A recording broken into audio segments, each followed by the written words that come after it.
Welcome to the savage situation, Mr. Alex Noon / Arekkz from Arekkz Gaming. Hey, there we go. You got all of them in one. I like that. I got them all in one. There's a lot of Arekkz, Alex. There's a lot of that in there. There's a lot of jumbling. There is. Wait, welcome to the show. I mean, thank you for having me. I've been looking forward to this. That's really nice. You're the first person ever on this show who's actually looked forward to being here. Most people we bribed to be here and paid them in chocolate and God knows what. Thank you, mate. It's good to have you here because it's an exciting time in the gaming universe. It is. Very. You're an exciting guy. Thank you. And I like having you here. It's great. It's good to be here. It's good to be here. It's been a little while since we last caught up, so it has, I feel like there's a lot to talk about. I think we've known each other now. I want to say 4-5 years. I think that is about right because it was like Destiny 1 time, wasn't it? When we first. I consider us like I consider us like twins. Like you're Arnold Schwarzenegger and I'm Danny DeVito. Oh, thank you. Thank you. That's like that's the vibe that we have. Hey, I'll take brotherly love. Mate, where does I've mentioned the names at the beginning there, Alex and Arekkz. Where does Arekkz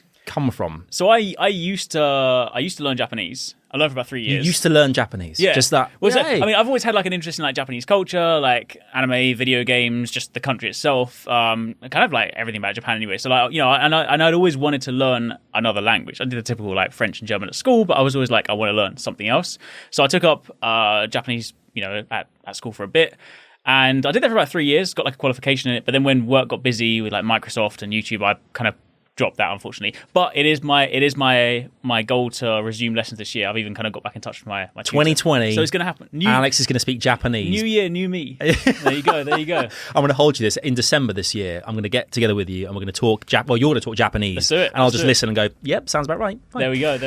But it came from there because like when I was learning, like, so obviously when you write English names, you use like, you use the kind of Romanized alphabet. So Alex is basically Arekkz. But then obviously and I used to use that for a while online, but that was typically quite long for, a lot of games often will only give you like 5 or 6 characters. So I kind of get like part way through, I'm like, I can't do anything. And then my friend at school, I've always been notoriously bad at any names. Like if I get to a game like Harvest Moon, it's like, oh, name your character. I'm like, okay, cool, name my character. Name your wife, name your kid, name your farm, name your cow. I'm like, I can't name all these things. Yeah. So when it came to that, my friend at school was just like, I'm going to shorten it to Arekkz. And I looked, I was like, looks kind of cool when it's written, so I just kept it for ages. I mean, if I could go back and change it, I probably would, because when you say it to someone, it doesn't sound like, it doesn't spell like you would say it. Yes, okay, that's true. I always think to put 2 R's rather than 2 Ks. See, yeah. Yeah, that's it, you see. That's only when it's on Pirate Day, when it's like Arekkz. You see, but like that's the thing. I've had Arekkz, I've had Arekkz, I've had Arekkz, I've had every single permutation under the sun. Someone sees it and goes, "Yo, Arekkz, what's up, mate?" You're like, exactly. Okay, right. hi, how are you? I'm like, let's just run with it. But yeah, so that's sort of where it came from. But I kind of do wish I could sort of like change it, but whatever. It's your brand now. It's exactly you, right. Yeah. And I think you mentioned about the character names naming in games. I found that so hard as well, because do you go kind of like my own names? It's my own adventure, or do I kind of go with a character's given name, or do I choose something completely at random? I mean, growing up, I used to love the American Pie movies, right? Okay. So the Stifler, the Stiffmeister as he called himself. Nice. The surname being Savage, name of the podcast. I was the Savmeister. That was everything. I mean that works. But once again, I ran into the same obstacle you did. The Savmeister is a massive word, so it just ended up Sav, just easy. Fair. You can't go wrong. 3 letters, easy. The only problem with those is that you get to the point where you go into like, you try to, because I'm one of those people, I want to have like uniform names across all my games, but then suddenly you get to the point where someone's taken it. At least generally speaking, no one's taken Arekkz because it's just such a weird spelling. So I'm generally safe. It's good. There have been a couple of times, I think Skype, Snapchat, and now Google Stadia, someone's taken Arekkz, which I know. I mean, not that I actually play on Google Stadia, but I went to do it. I went to test it out. I was like, well, let's just see what this thing is like. I went to set it up, and I was like, well, I'm not even going to play the thing now, because now I'm the real Arekkz, which just sounds now it sounds like I'm a fake Arekkz trying to pretend to be the real Arekkz. Yeah, and it's such a go-to, isn't it? The real something. Yeah, the real yeah. is. I mean, nicknames when I was growing up got very dubious, because obviously my surname's Savage. That's like not stage name. It's real legit. I mean, that's Savage. a really cool last name. Thanks, buddy. I appreciate that. So Savage, and so people would call me Sav. And then this one kid, this kid who would always try and call me something different. His name was Peter, and he started calling me Savaloy, and that was fine, fine, I'll take that. And then Savage rhymes with cabbage, so it became Cabbage, which then became Cab. And one day I'm walking down the street and he just shouts, "Oi, taxi!" And I thought, we've gone so far away, because the cab, I thought, wherever you are now, Peter, I hope you regularly step into puddles and get wet socks, because That's the most polite way I can say I can think of to say. I hope things are sometimes bad for you. Yeah. It ruined my childhood.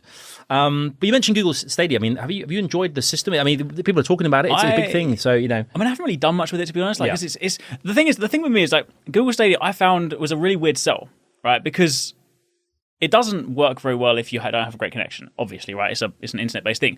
But I feel like when it was created, it's almost like a backwards thing because Google Stadia, in theory, should be more applicable to people that don't have big setups. Like if you've got a massive gaming PC, you're not going to go on Google Stadia. But if you've got a massive gaming PC and you've got the money to invest in, these expensive rigs and everything like that, you've probably got a decent internet connection. You've probably got everything you could ever need. The way I would have seen Google Stadia in my mind would have been like, okay, here's person B who maybe can't afford like a PC gaming setup. They'll buy like a streaming rig and they'll buy like a Stadia instead. They can then play it through like online, and then they can kind of, remove that wall basically. Yeah. But the problem with that is that often, I mean, the two don't necessarily always correlate. But if you don't necessarily have the money for that, sometimes you might not necessarily also have the great connection. So then it's just like it's a weird like I don't know where it belongs. Like you've got a few kind of games that have come out, and it's like, all right, so it's just launched. It's got Destiny 2. It's like, well, Destiny 2's been out for long enough, right? So it's like people have already sunk a ton of time into PC, Xbox, PS4. Why are they then going to go on a new platform? And there's obviously the multi save now. I don't know if you can move it between Stadia or not, because I know you can for other ones. You can move your save between different platforms. Mm-hmm.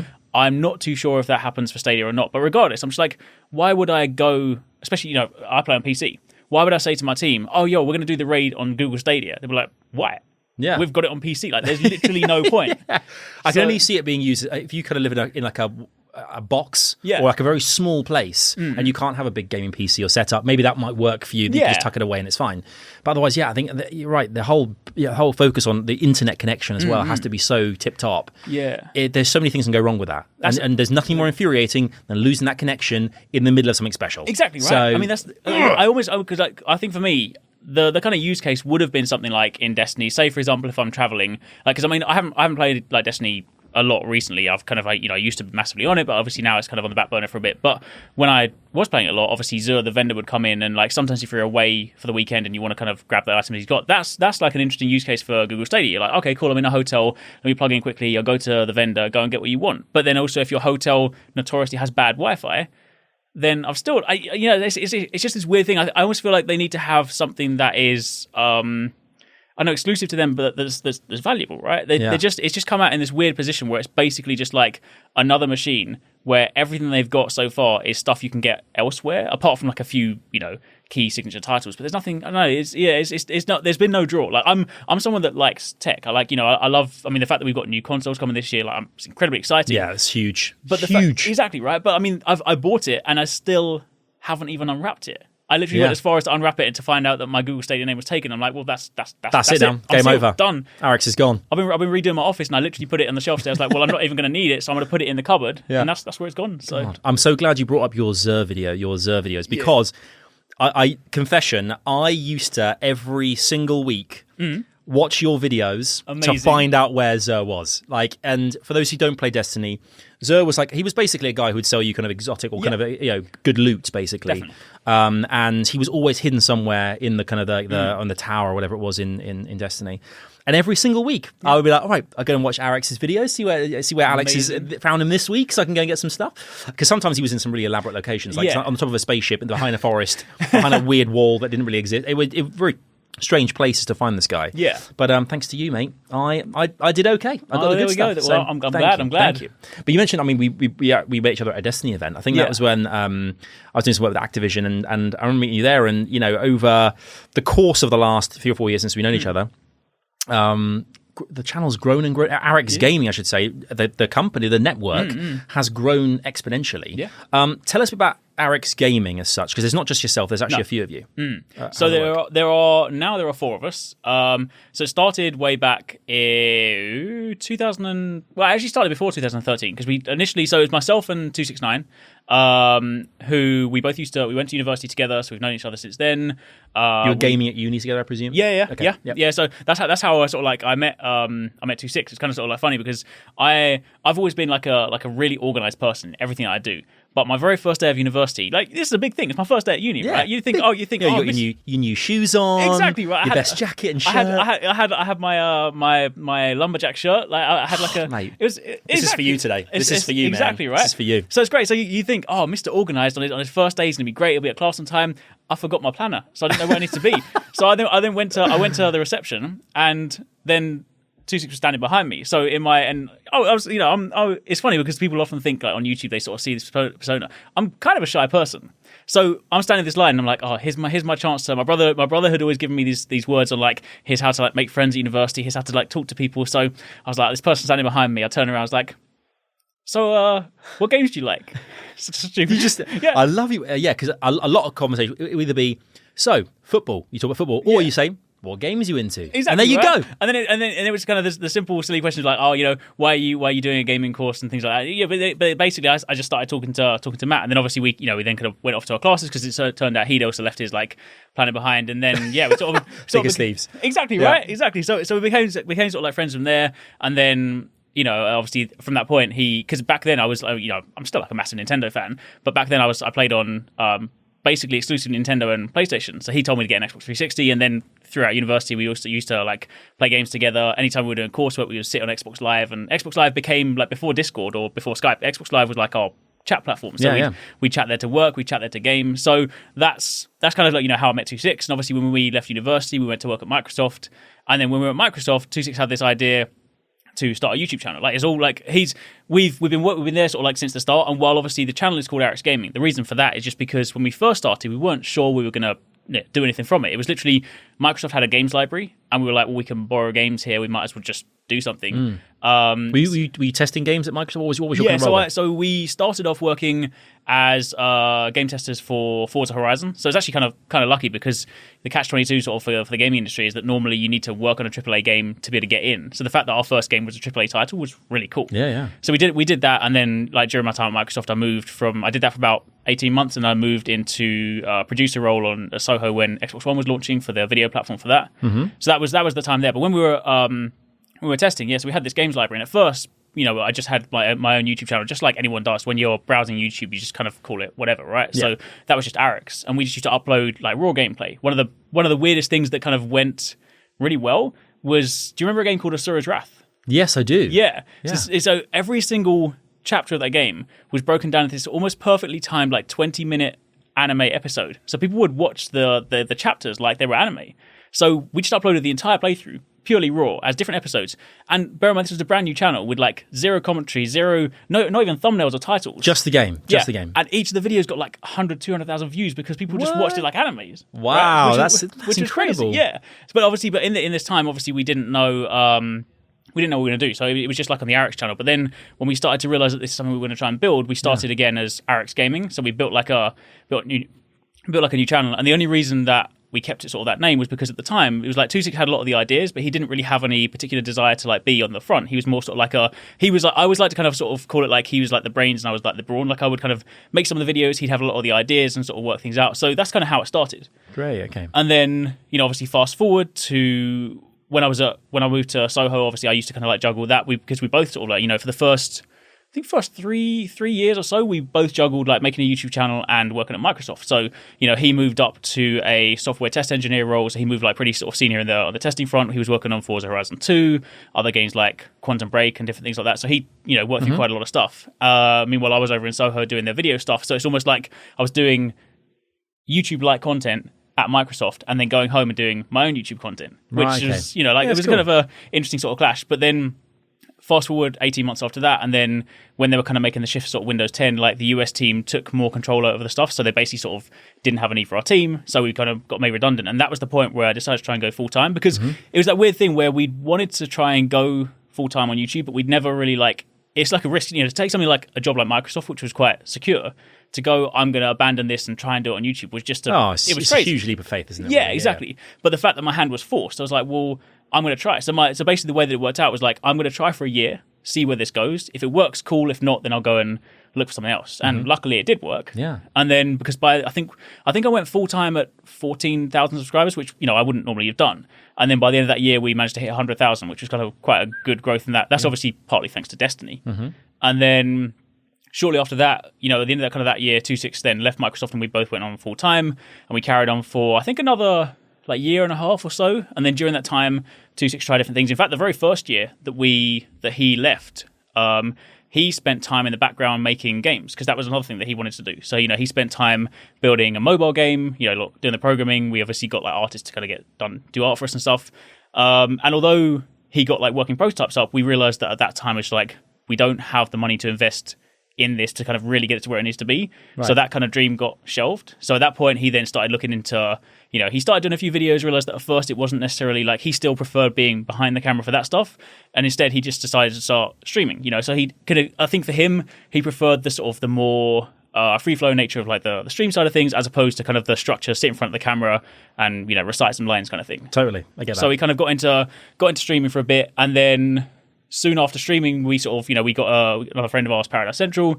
We used to kind of just play games with him initially, and then, he started getting into streaming, so him and 26 used to stream together.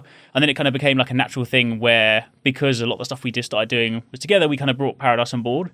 So the very first year was more so like he was starting kind of streaming, doing stuff for us on the side. Mm-hmm. And then in more recent year, I think, what was it, like last year or the year before? About a year and a half ago, he kind of came on as like an official employee now. So, now, because Arekkz Gaming is, it's funny because a lot of people, when they see like YouTubers, they kind of just think they're kids that work from their bedroom. But Arekkz Gaming, you got a business, baby. Yeah, it's a limited company, right? Yeah, so, we have taxes, we have like VAT to pay, we have genuine payroll. So like Paradise is now on board as an official employee. He gets a wage, he gets pension, gets all that stuff, right? And then when we came into about a year ago now, we brought on Terrence, who came on as a video editor, because that was coming at a time where we were juggling Destiny, Division, Monster Hunter, and Anthem was around the corner. So we were like, these are all service games. Yeah. And this was before anyone knew that Anthem was going to, tank, basically. Yeah. So at the time, we were like, well, these games are all going to blow up. They're going to be really, really, there's going to be a ton of work to try and sort of juggle them. I was like, we physically can't do all of this ourselves. So Terrence came on board initially to edit videos. And then in the process of doing that, he also started to do some streaming as well, kind of more sort of just like on the side. But then it got to the point where we kind of have this system where 26, Paradise, and Vestmore is Terrence, just as a different name. They all stream 3 or 4 times a week, but as a triple. So it's kind of like a really good sort of output, because it means that whenever we're streaming, it's not just like one stream. People can watch through a multi-stream. You can see different perspectives. And it was kind of the thing that we started to kind of push forward. I imagine each week drawing up kind of like the work schedule for the rest of the team, and exactly the boss in the office going, "All right, guys, here's this week's schedule when you're ready." I mean, basically, because every Monday we have like the team meeting, right? And on Mondays we speak about everything we're doing. So we speak about the videos, we speak about the streams, we speak about any side projects we're doing, any like sponsor stuff we're doing. Basically covers like everything. So in the streams, if you kind of all do streaming and for the business ultimately, any kind of donations and subscriptions and everything, is it all kind of kitted into like the business, and then people are paid just, I guess, like a salary? And exactly like that. Yeah, it happens for like every single person. So like everything that we do, whether that be videos, whether that be streams, whether that be sponsors, whether that be merchandise, all of that just goes into a business account, and then obviously from there that then handles payroll and taxes and everything we need to do. So I love that you've made this a bit like this is a business, because I think we've had a bunch of brilliant YouTubers and influencers on the. I always find that weird thing though. Rather than saying YouTubers, you say influencers. Yeah, it's such a weird word. It's weird, and we had Ali A on the show who was saying that now everyone's referred to as streamers, even though they're not. They're just streamers. It's like okay,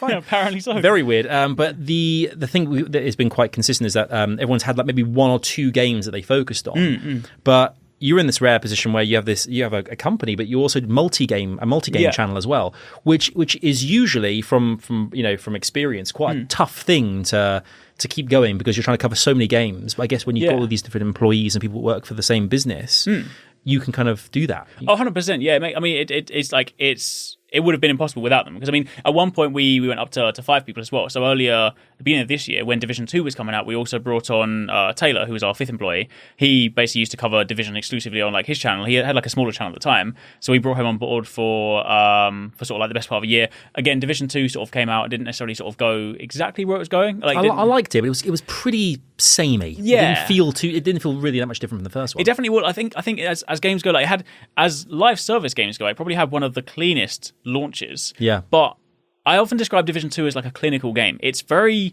functionally complete, very clean, but it just didn't.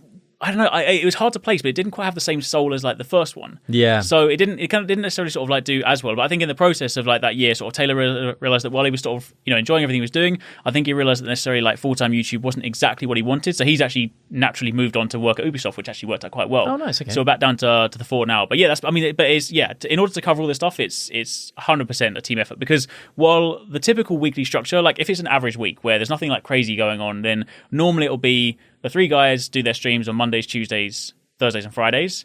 I will then do most of the kind of day-to-day videos throughout the week. Wednesdays are normally like the day off from streams. That's when Terrence will do most of his videos if he needs to. If it's like a really busy week, then sometimes he'll have to do like a video edit in the morning before he streams.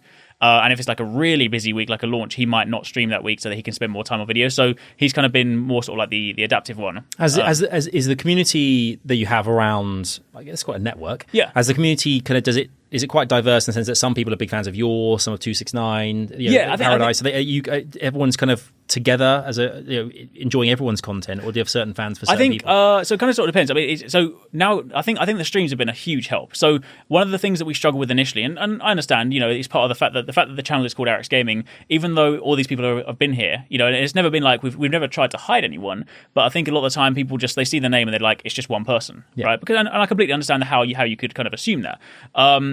But I think the streams have been really good, because then 26, Paradise and Vestmore have all built up their own individual kind of communities. And although they're all part of the Arekkz Gaming community, I think that did a really, really good job of kind of really solidifying them as their own individual personalities. Because, totally. And that's why the way that we stream is that we want to kind of have them stream on their own channels. They're all under the Arekkz Gaming umbrella. So when we kind of work with companies, we can do it as a wide sort of umbrella thing. But they are also their own names. And I think that helped a lot. I think what we found is that, like, especially during Monster Hunter World, for example, when 269 and Paradise, this was before Vestmore joined us, when they were streaming Monster Hunter World like 5 days a week, and we obviously had the videos, we're in the kind of lucky position where we're like one of the biggest Monster Hunter channels in the world, and obviously we were putting out the content for that, and then people were going from that to the streams. There was kind of this very organic blend, and then because of that, at the time, Paradise was doing some videos on the channel as well, and it wasn't so strange, because sometimes it would be like, if we would do a video and someone didn't recognize the voice, they'd be like, where's Arekkz? It's kind of frustrating, because obviously we're trying to sort of do more stuff, and sometimes people will just be like, I don't want to hear a different voice.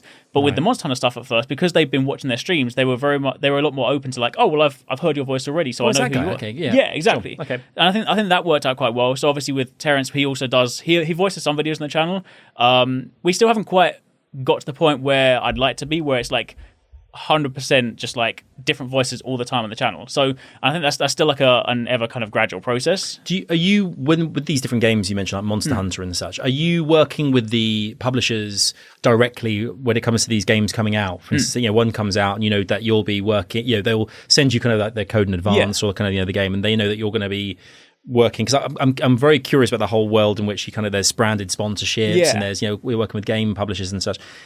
Does a lot of that dictate what you guys will play depending on who you're kind of working with directly, or is it a case of you guys know what you like to play, and if the publishers get on board, then brilliant. If not, well, 100%. It's always organic for us. So like games, so like a lot of the staples for the channel: Destiny, Division, Anthem when it first came out, obviously Monster Hunter. Yeah, I know, right? Iron Man, man. You were Iron Man. I still have hope for that one day, right? One day. But all those games, they're games that we would organically have covered anyway. Yeah. And it always starts that way. We always cover things that we want to play ourselves. And then it normally happens that way, right? We'll start covering it, and as a result of some of the content, the publishers might start to notice, and they might be like, oh, can we invite you to an event or get you involved on, like, we've got some content coming up, so we'll kind of tell you about it, that kind of thing. But it's never the other way around, where it's like, like, for example, you never would have heard about Monster Hunter before, but now we're suddenly talking to you like you should play it. It's like, no, it's always been an organic thing for us, because I think it's important. I think for content, it needs to be like it's one thing to do sponsored content, and sometimes you might play, sometimes there'll be sponsored videos you may do where it's like a game you haven't played personally, but it's a game that falls within your remit. So for example, I play like a lot of MMOs, so there might be someone that'll be like, oh, do you want to check out this MMO? So in that situation, it'll be like, all right, here's a game I haven't played, and it's a sponsored video because they're letting us check it out. But if it's a staple for the channel, something like a Monster Hunter, a Destiny, a game that we're going to be covering year in, year out, like every single kind of update, that's always an organic thing. It's very much like because when you're going to cover it that much, because like to know the games and cover them the way that we do, you have to live and breathe the game. And like, I can't do that if I don't like the game. It doesn't matter how much money you're going to pump at anyone. Like, that has to be an organic thing first. Yeah. And so like Borderlands is a great example. For example, like we've played Borderlands right from the start, but we played Borderlands 1 and 2 just as fans, and Borderlands 3 is the first time we really started to cover the game.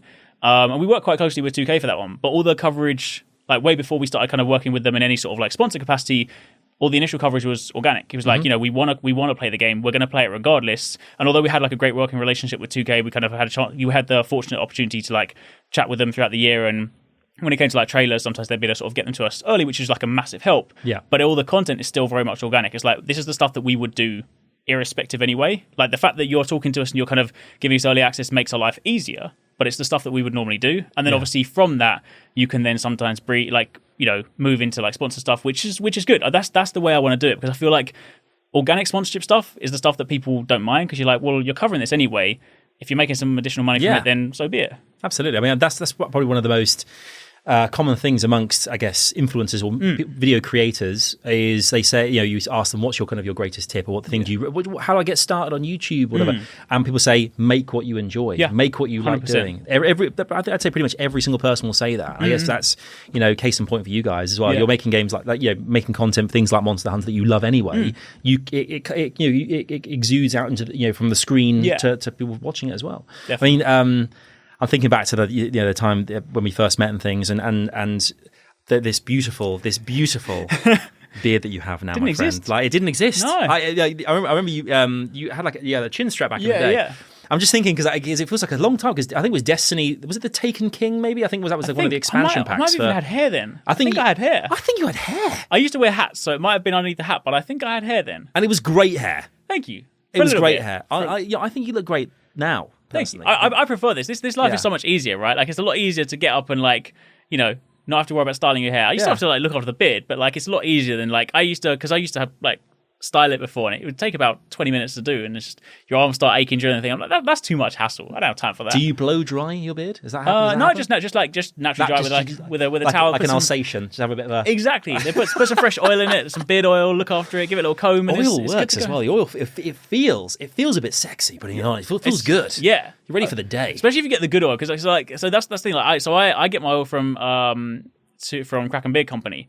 Okay. Obviously, we worked with them to kind of release a special like Arekkz Gaming beard oil, which was really cool. Really? Right? Yeah. So I had no idea. That's great. Your gaming beard oil. Yeah, this is fantastic. But I was speaking to him. I guess when I sort of like a couple of years ago now. Like, so when I sort of first started to kind of like have a decent sized beard, like, he just hit me up and was like, "Oh, I'll have to send you some of my products." And at the time, I'd only had bad experience with oils, because I bought like a beard oil off the shelf, and it sounds weird to sort of say because it's an oil, but I put it in and it felt really oily. And like, I know exactly what you mean. I've been in the same position. Yeah, but I was like, oh, maybe this is what they're like. But then I got some of this, because so the stuff from Kraken Beard Company is all made with like natural ingredients, so there's no like chemicals or anything in it. Yeah. And I put that in, it just soaks straight in. I'm like, this is what a good oil should be like. You put it in. There's no like grease in your hands or anything like that. I was like, oh, this is what it's supposed to be. Yeah. So I've never gone back and but that makes a big difference, because you put that in and it's just like it's great. Just to confirm, by no way has this podcast been sponsored by Kraken Beard Oil. This is all Arekkz's opinion. Yeah. Thank you. But you're right. I think you're right. It's the oil is very important. Oh, it is. It is. But very. I mean, physically as well. I mean,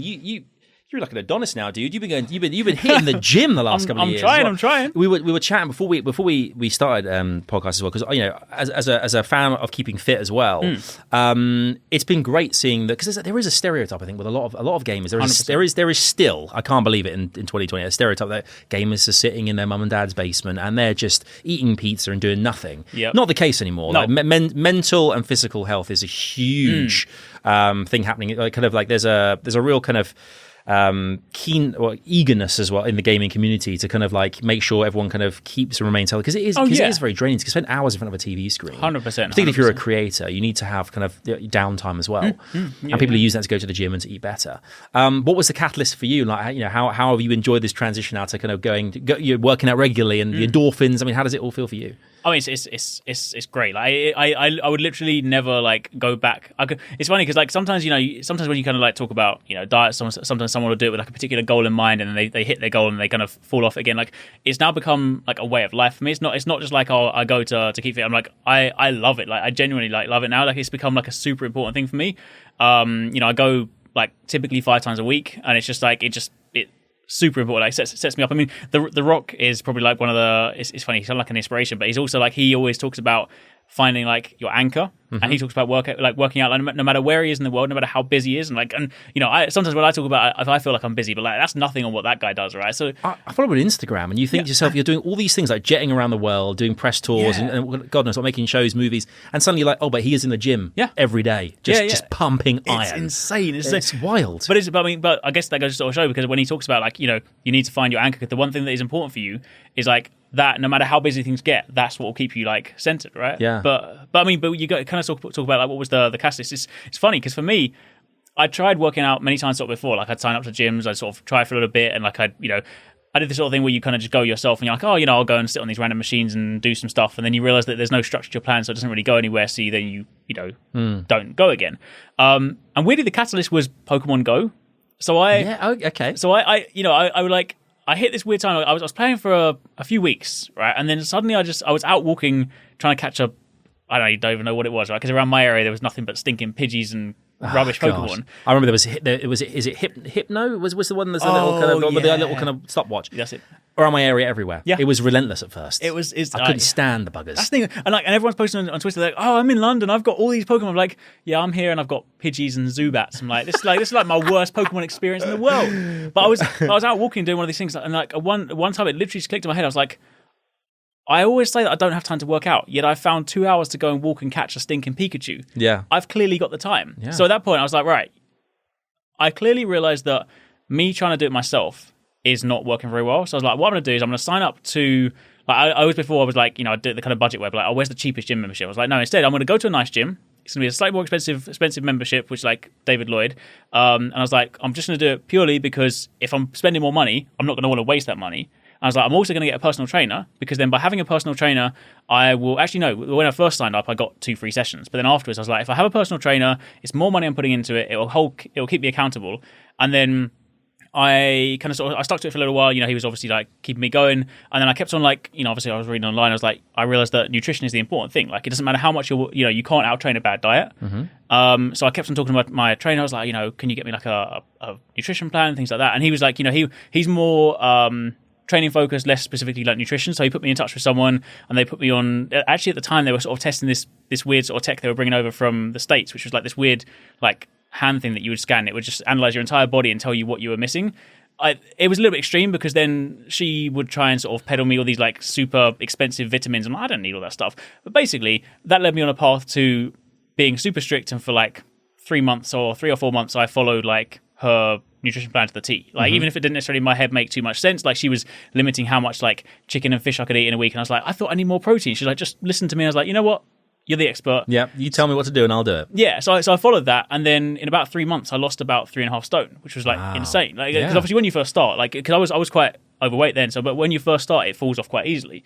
And then in the process of doing this, I started to learn a lot more, I started to do a lot more, and realized that it was no longer just because I wanted to like lose fat. I was like, I actually really enjoy this. Like, realizing that, because I was saying to you before that a lot of people think if you say, oh, you have to go and get healthy, they think I'll have to go and run on the treadmill for an hour. It's like, no, like I did all my stuff, and I still to this day do all my stuff with weights. I do minimal cardio. I do like cardio to warm up, and that's about it. So like, and then when I realized that there's so much more to working out, and it can actually be fun. Yeah. It's now become a way of life for me. Do you think? I mean, it must be great, because obviously the hundreds, thousands, millions of people that watch your videos or watch you online. You know, I guess you are an inspiration in that respect as well. That you can inspire other people as well. So, you know, because you regularly post and stuff. And, you know, your deadlifts are epic, mate. Thank you. You regularly post and do like stories and stuff. You know, IG stories and things. It absolutely. And I was watching thinking, it's awesome that you're hitting the gym, because you're an early bird gym goer. I'm a morning guy. Yeah. 8 a.m. Like it's dark outside. Yeah, in the summer, dark. You know, get up at 6, be in the gym for 7.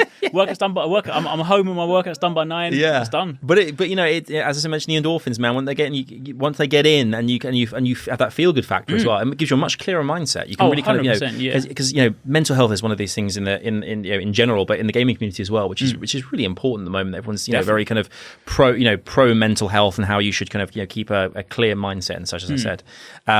But that definitely is a way of doing it. I find like the physical aspect kind of leads to the mental health as well. So I mean, there's a lot of like scientific studies that sort of show like the benefits of especially like strength-based training, like weightlifting on mental health. So I mean, that's just been like, and I just use it as like a good way to kind of like clear my head, because especially when you work for yourself, or when you kind of work in this sort of field, it's like although I might be like, okay, cool, I'm done for the day, you never really switch off. Like there's always something going off in your head. So like, at least for me in the morning when I'm in the gym, I'm like, my phone's in my pocket at least for the next hour.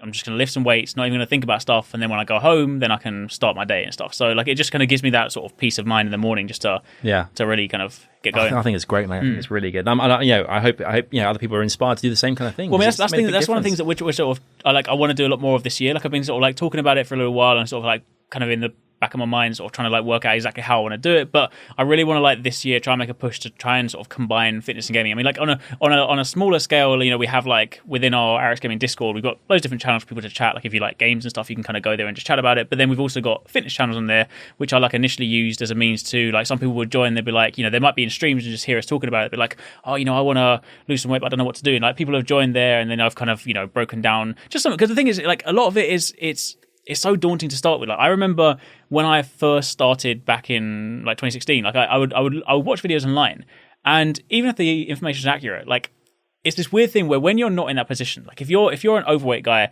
and you're watching a video by a guy who's giving you genuine information, but that guy is ripped to shreds, has a six pack, you can't believe that you can get there. Like I was in that situation. I'd watch someone and be like, I can't be there. It's impossible. Like maybe I'll get slightly closer, but like now that I understand the process, I'm like, no, that is 100% possible. It will take a while, and it's to take like a long time because obviously to kind of get there. Some of these people have been training for like 10, 15 years. I'm like, but now I understand the process, and I think a lot of the thing is like it's kind of demystifying it, because a lot of it like is quite simple. Like weight loss is it's caloric deficit, literally that. It's just like eat less than you burn, you will lose weight. It's literally that simple. Yeah. But so many videos out there, so many different things are just so like, it just makes everything needlessly complicated. So when we started the Discord channel, it was literally like, okay, cool, you want to lose some weight, let me calculate your macros. Here's how you can do it. Okay, cool, let's go. And we've had a few people like, okay, the Discord fitness community is quite small. We had a few people that have already been in there. They've lost some weight. They've kind of made some progress, and they, or some people will silently watch. They might be like, oh, I'm going to watch it, and they might not post too much. Like we had someone over the Christmas period. They were like, I never really post here. They're like, but I've just been reading everyone's comments as a means to kind of keep myself motivated. And they're like, I just want to let you know that I've lost like 30 pounds this year. And I'm like, that's insane. Yeah, it's insane, and so all that kind of stuff. Like I want to sort of this year like really try and make a proper effort to try and like find ways to just make it easier for like people in the gaming community. And it doesn't have to exclusively be gaming community, but that's my community. That's the people that I speak to, right? And I want to sort of try and make it accessible to them, because show people that A, you can enjoy it, and B, it doesn't mean to say you have to sacrifice all your gaming time. It's not going to suddenly say you can never play World of Warcraft ever again. It might just be like, give me 1 hour and then you can play WoW all day. I still sit at my desk all day. I still sit at my desk for like 12 hours, but that 1 hour in the day sets me up. Yeah. Time management. Yeah. Time management. All right, it's time to dive into something very special here, Alex. We're gonna go into the top 5 games of Alex Noons of all time. Oh my! This is a big one because you played a lot of games. You have played you played a lot of games. A lot of games. I guess what was your first system? What was your first ever game? Yeah. Surprise, surprise! Was Alex Kidd in Miracle World. Was it really pre-installed on the Sega Master System, my brother's console? I played it. Well, I say I played it. I mean, I played it when I was 2 years old because my brother had the console. Like, he would just let me sit there and press some buttons. I was obviously rubbish at 2, but that's principally when it started.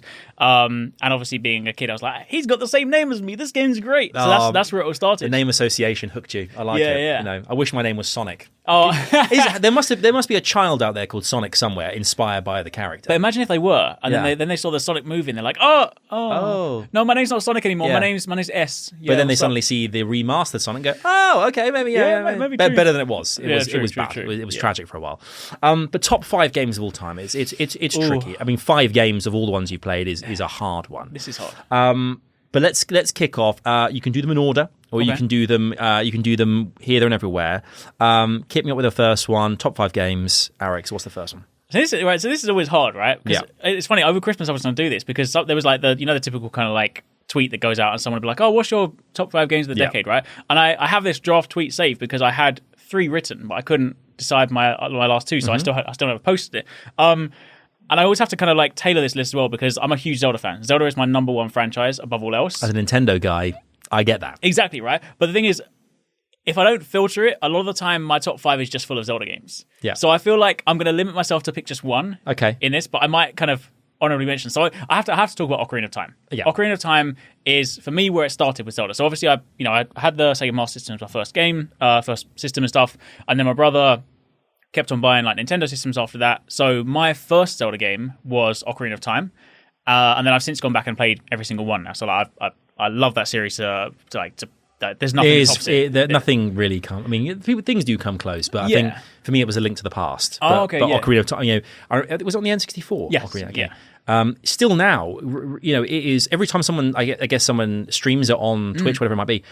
Tons of hundreds of viewers because they just love the game. Yeah, well, I mean, because it did so much for gaming as well. Like, it's one of those games that like with the whole because around that time, that was with the N64 was one of the sort of systems that brought a lot of the kind of like 3D titles in. Anyway, I'm pretty certain, someone may correct me, but I'm pretty certain that Zelda Ocarina of Time was the first game that introduced the kind of the lock-on mechanism for like in combat when you're in the 3D camera. I think that's the one that introduced it. So obviously it did a lot of stuff for gaming in the same way that Super Mario 64 did as well. Mm-hmm. But I mean, it was fantastic because obviously it had the childhood to adult transition, like all the dungeons. Because I really like I've always liked exploring adventure games, things like that. I've been more into kind of those kind of games than I have like competitive games. But I always like the idea that like Zelda games, you have the combat sections, you have the exploration sections, and also in the dungeons you get puzzles. Like I always felt like I was getting loads out of the game.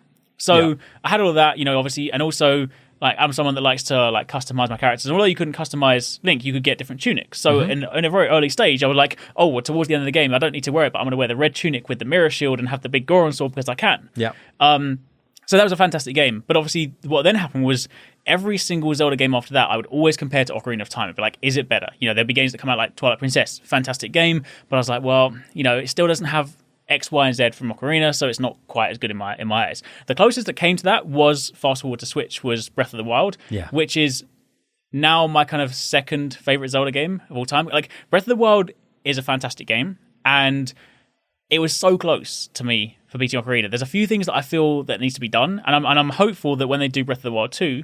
Which has been slated for was it 2021? They haven't slated a date yet, but I reckon, given that it's built in the same engine, I reckon we could see it this year. We'll definitely see it at E3 this year. I reckon we could see it either released end of this year or early next year. So you and I go to the Nintendo Switch launch event here in at the Apollo, right? Yeah. I remember that because I remember that was the only game that we were allowed to capture was Breath of the Wild. Like all the other games, when the Switch came out, like there was like I guess like a handful of games that came with it, like ARMS and these kind of really weird things. Yeah. But I remember Breath of the Wild was there, and it was the only one you were allowed to take any footage away from because I guess you couldn't really go further than. No, I guess it was like a little. It was quite linear the first 20 minutes. Yeah. But I remember that. Yeah, absolutely. It was. I felt the same way. It was just the expanse of it, like the size of it. It felt so epic. The thing that I liked about Breath of the Wild was like there's so many games that when you think about when you play games as a kid, you have this crazy sense of wonderment. Like you're exploring this world, and like everything is just like you're a kid in a sweet store, right? Mm-hmm. Now to a degree, when we play things like I still get that kind of enjoyment, but I enjoy games in a slightly different way. Like now, obviously, from a content point of view, I blitz through games a lot more. So I feel like I still enjoy games, but I feel like I appreciate them in a different way. And Breath of the Wild is the first game in a very long time that I felt like I was back being a kid playing through it. Like, because for that one, like a lot of the time I have to juggle doing work at the same time. But Zelda, we have this kind of agreement on the channel. Like, if there's like a marquee series for you, so for 2.6, that's like Kojima games, so Metal Gear Solid, Death Stranding. So when that came out, like he was like, no streams for this week. I'm just playing Death Stranding, and for me that's Zelda. So when Breath of the Wild came out, I took a week off. Purely played it. Luckily, I got it before it came out because Nintendo sent it to me early, so I was able to kind of play it without worrying of spoilers and stuff. I played it through, and for that week, like I didn't have to worry about content. I just purely played it, and it kind of brought back those like childhood feelings. Like everything was because of the open nature of it. Like I'd just go wandering off in a direction because there wasn't a timeline because I wasn't trying to make content for it. I was like, I can go and wander and try and climb that mountain for like ages, and then suddenly walk on the other side. There's a line, and I'm like, and I had all these crazy experiences. Like when there was the dragons flying through the sky, I was walking across the Bridge of Elden. And one of the dragons was flying through the sky. I was like, what is that? And like, bear in mind, the game wasn't out yet. There's no like guides online to be able to like find out what it is. It was just me. I was like, I don't know what this is. I'm taking a photo. I'm like, I'm gonna try and remember this. So look, I had all those memories, and I'm definitely super excited for like the next one because I think like if you can take the more kind of traditional dungeon structure of like Ocarina of Time, put like a slightly more cohesive story in it, have like more like music was one of the things I feel Breath of the Wild was lacking a little bit on. It didn't have as many like iconic tunes. If you could take some of that like traditional Zelda DNA and work that into like the open world Breath of the Wild framework, I think we'll generally have the best Zelda game we've ever had. Okay, so let's see what happens. Yeah. Okay, so Zelda Ocarina of Time is on the top 5. That's the first one. Yeah. Okay, 4 to go. What else? All right. So Monster Hunter second favorite series of all time. Okay. I think for this one, I'm going to have to choose Monster Hunter 4 Ultimate. So that was on 3DS. So I've been playing Monster Hunter since Freedom Second on PSP. So fantastic series. Again, it kind of does everything that I love in gaming. Like, it's, you fight big ass monsters. It does what it says on the tin, basically. Exactly. You play a person basically going out into the wild, trying to find rare monsters to and you hunt them, and then you make armor and weapons out of them, and the cool flow is that you're like, okay, cool, I killed this monster, got an awesome armor set, let's do it again, and you just keep going, right? Yeah. But then 4 Ultimate was obviously the version on 3DS, but it had so much in that game. It had so many different monsters. It obviously 4 Ultimate, well, technically speaking 4, which was like the one that only released in Japan, and we got 4 Ultimate. But 4 introduced 2 new weapons with like Charge Blade and Insect Glaive, one of my favorite ones. And then it also had like a ton of great endgame content and stuff. So I feel like as a whole, while Monster Hunter World has done far more for the franchise as a whole because it's brought it into the West, it's really like, because for a long time Monster Hunter was like a niche title, I'd say, and people were like, what is that game? Whereas now people know what Monster Hunter is. Totally. So World is like 100% for the series, far more important. But I feel like when I think about my memories, I think 4 Ultimate is probably my favorite. Okay. So you've got Monster Hunter 4 Ultimate. Yeah. Okay. What else is there? The three to go. What else? So Donkey Kong 64. Okay, interesting choice there. Because I would have said Donkey Kong Country personally, because I'm a SNES aficionado, my friend. Right, so I love that game. But Donkey Kong 64, okay. Yeah, so I say that one because Mario 64 was obviously the one that played first. Yeah. Right? And that is, again, that is one of the ones that like has done tons for like the gaming industry. Obviously. Timeless. Yeah, right? But the thing is, right, at the time, so I played Mario 64, loved it to bits, played it so many different times, enjoyed that so much. But then when Donkey Kong 64 came out afterwards, to me, in my childhood state, obviously, like now I can, appreciate it from different points of view, but like back then when I was a kid, I was like, it's basically Mario 64 with monkeys, and monkeys are my favorite animal. Hey. So I was like, it's basically exactly what I had before, but better. This is my dream game. Yeah. This is my dream game. Okay. Exactly. Now, not to say, because I mean, some people might listen to this and be like, how can you say it's better than Mario? I'm not saying it's better than Mario 64. But I was saying, when I was a kid, in my mind, I'm like, it's just Mario 64 with monkeys and different playable characters. The moment, it was perfect. Exactly. In the moment, it was perfect. It had the DK rap. It had, you could play as Lanky Kong and walk on your arms. It was great. I mean, the fact that it had different characters as well. Like, you go through, one of the fantastic things is like you start off obviously as DK, but you go through and you rescue different characters and you can play as different people. So instead of Mario 64 just playing as Mario, you got all these different people. So that, I mean, it was great. And then like each of the characters had their own unique play style. So I've always loved platformers. I've always loved like 3D platformers. So that perfect. 100%. So were those the 3 ones that were on your tweet that you kind of had? They were on the ones that Okay. So the question is, are there going to be another 2 that you can slip into this top 5 and feel okay about saying so? So I feel like I definitely feel like I should say Smash Bros. Ultimate. Okay. Right? So Smash Bros. As a whole 100% belongs there, right? I have loved fighting it, and I hesitated for a second because like I haven't played Smash Bros. Ultimate as much as say like 2.6 has, right? And like I love the series, but like it's fighting games for me have always been special, right? Back when I was at school, I used to play fighting games all the time. It was like my favorite genre. But back when you were at school, this was before like online gaming. You always think you're good at fighting games, right? Because when you're only playing your friends and you beat your friends, you're like, well, I'm pretty best. good. Yeah. I'm the boss. And then online comes and you're like, oh, I'm not very good. I suck. Yeah, badly. Exactly that, right? So that kind of happened because like back in the day, I used to play, Bloody Raw, Soul Calibur, Smash Brothers, like Street Fighter, anything like that. We just we go around to each other's houses after school. We play those games. It was great. And then fast forward to like when it was like university, I played like Street Fighter like online and stuff, and then started to realize that I wasn't as good. And then like I didn't like play them as much afterwards. But I've always still like fighting games are one of those things where like, my friends will always joke about it because I would probably say I'm average at fighting games, right? I can you can hold your own. Yeah, I can hold my own, but I'm definitely not like I've got some friends that are actually much more competent. They can actually like I'll go in and I'll know how to use my character, but they're really good with like the mind games and fighting games. They'll actually be able to be like, okay, I can predict what you're going to do. Apparently, I'm quite a predictable person when it comes to like fighting games. They'll be like, I know you're going to do this. I'm like, oh, okay, so yeah. But they've always like been like an important genre to me. And Smash Brothers is like taking a lot of your favorite series, putting them into this series, and be like, oh, you can like in no other game can you be like, oh, Link versus Cloud. Like, yeah, I want to. I mean, I've always, as a Zelda fan, I always jokingly, like, I don't actually, but I always jokingly hate on Final Fantasy because it's the rivalry, right? I'm like, oh yeah, Link will beat Cloud, yeah, whatever. So like, you can actually have that, and I think Ultimate is basically the best version. I mean, it's got the most characters. It's got like, a ton of great stuff. And some people might argue that like, oh no, Melee's the best one. For me, Ultimate is a fantastic game. Yeah. Absolutely love it, and I feel like it belongs in some of the best games. Oh yeah, I remember when it first came out, and I remember so many friends of mine who play it. Yeah, were just sat there entranced to try and unlock every. I think there's like 140 unlockable characters, something insane. Crazy, but yeah. I guess for you, as you said, like a Nintendo fan as you are, every single character, be it Samus Aran or whoever it might be, is squashed into the same game. Exactly, it's perfect. It can be anyone. Okay, so Smash Brothers Ultimate. We've got to go across the first 4. Yeah, so you've got different genres and different. What's going to be the 5th? There's got to be one more that's going to enter in this top 5, which. See, it's hard, right? See, like, you know. I love you're setting it up. Just so everyone knows, okay? Let me just. You know why I hate doing these lists, right? Because you write the list or you verbalize the list, and then as soon as you're walking home, like after we finish this recording, I'm gonna be walking back to the station. I'm like, why did I not mention this game? How can I not say that? Yeah, so it's so difficult. But I feel like I want to sort of spread across different genres, and I feel like something we've been playing recently has actually kind of like brought back those memories. But I kind of want to say Red Alert 3, right? Okay. Because I love RTSs as well. Right, and but I feel like RTSs as a genre is something that doesn't get as much attention these days. Like there've been a few indie RTSs recently, but they haven't quite held a candle to how they used to be. Like it used to be Command and Conquer, it used to be Red Alert, it used to be things like Lord of the Rings Battle for Middle Earth, and they are some of the best gaming experiences. I used to play StarCraft as well, although I realized that very early on that StarCraft is terrible. Complex. Yeah, well, I mean, things like I go into it like, oh yeah, I know Red Alert, it can't be that bad, and then suddenly I go online and like literally in the first 10 seconds someone's in my base and I'm like, okay, maybe not.